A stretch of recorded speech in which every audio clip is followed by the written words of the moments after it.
Good day, YouTube, and welcome to another episode of the Albino Rhino Beer Review. Today you have the Rhino, and we're looking at a beer. We're looking at it in this flute glass. This footed flute glass. Basically, yeah. What are we going to look at today? We're going to look at a beer that was sent to me by Steve. Thank you, Steve, for sending this. This is Stanley Park Windstorm West Coast Pale Ale.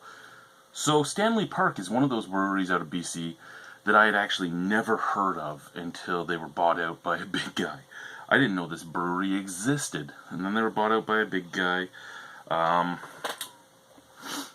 now I'm getting my chance to try my first one by them, so I'm okay with that. If you make good beer, I don't care who you are, as long as I know 5.7% alcohol, as long as I know that you're owned by a big guy, or that you are a big guy, I don't care about that as much as what your beer is. I just care about you being open and not hiding things from me. Because if you're going to hide from me that you're owned by a big guy, what else are you hiding within your beer, right? Right. So, let's get into this. Is there anything on the can that I need to read that I can actually read? Because there's lots of stuff on here that I can't read.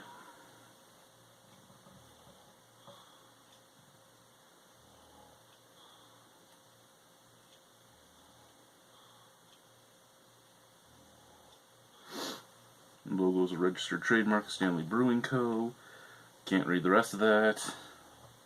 Sustainably focused, locally brewed. Okay, let's get into Stanley Park, shall we? Bang! Look at that color. Oh, it looks okay. Oh, it actually looks like it in the glass too. I was gonna say it kind of reminds me of like dehydrated urine. You know, when you haven't drank enough water in a day or two. That's kind of what I'm being reminded of here. Apparently this glass didn't dry as well as I thought it did after giving it the scrub test last night. It's just water. It's just watermarks because it's all going away so very quickly. Okay, so a little hazy. That almost like bright neon gold kind of reminds me, as I said, of urine when you haven't drank enough. Sound? Oh yeah, it's pretty snap crackle poppy. So I mean, there's that going for it. Big bubbles. Looks pretty. Other than the fact that it's making me think of, like I said, piss. Dehydrated piss. Smell. Woo!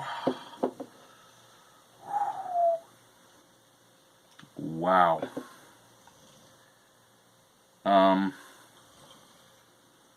That's very resiny out of the can. I can't tell you at all what type of hops it smells like, because what I'm getting from this is basically almost that generic hop smell that you get from almost every hop. If you guys homebrew and you buy a 1 ounce bag of hop pellets and you open that hop pellets, like anything from Hop Union or something, and every hop pellet will have, like every variety of hops has its own aroma, but at the same time every single pack of hop pellets will have this resiny condensed aroma that is pretty much general along the entire line. And that's what I'm getting. Pure just in your face hops out of the can, out of the glass. Okay, out of the glass I'm getting a little bit more like orange, grapefruit, and pininess. So yeah, out of the glass, a lot more scents coming. Well, a lot more not as thick scents coming. Let's try the beer. Cheers. For Stanley Park, guys.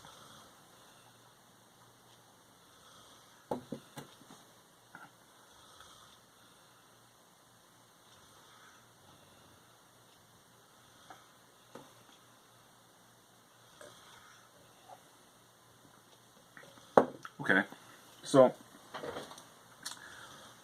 this is a really nice beer. It really is a really nice beer. I am a little weirded out though with how little hop flavor is actually coming through compared to what I was able to smell.